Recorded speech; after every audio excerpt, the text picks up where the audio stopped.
দুপুর বন্ধুরা। এই দেখো আজকে লইট্টা শুটকি করেছি। এর মধ্যে পেঁয়াজ কলি, আলু, কাঁচা টমেটো, কুমড়ো, গাজর, মটরশুঁটি সমস্ত কিছু দিয়ে লোটে শুটকি করেছি। আজকে ভাসুরের ছোটো ছেলে বাড়িতে রয়েছে, আজকে ছুটি, এই জন্য ও খেতে খুব ভালোবাসে। আজকে লইট্টা শুটকি সেদিনে বেগুন দিয়ে আলু দিয়ে ঝাল করেছিলাম, আজকে সমস্ত কিছু দিয়ে করেছি। আর ভালো লাগে খেতে, কারা কারা ভালোবাসো জানাবে বন্ধুরা।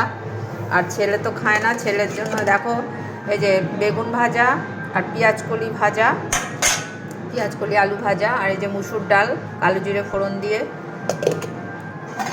দেখো বন্ধুরা আমার শুটকি মাছটা কেমন হয়েছে জানাবে বন্ধুরা। আমার খুব ভালো লাগে। এই ভাত এখনও বসাইনি, একদম গরম গরম চানটা করে আসি, গরম গরম ভাত বসাবো, বসিয়ে খাবো। রাখছি বন্ধুরা, তোমরা খুব ভালো থেকো, ঠান্ডা পড়েছে সাবধানে থেকো। রাখছি বন্ধু। আজকে প্রচুর বিয়ে গো, শুধু বাজনা বেজেই যাচ্ছে, এসেই যাচ্ছে বাজনা, আমাদের ওপর দিয়ে দেখা যায় তো। রাখছি বন্ধুরা, ভালো থেকো।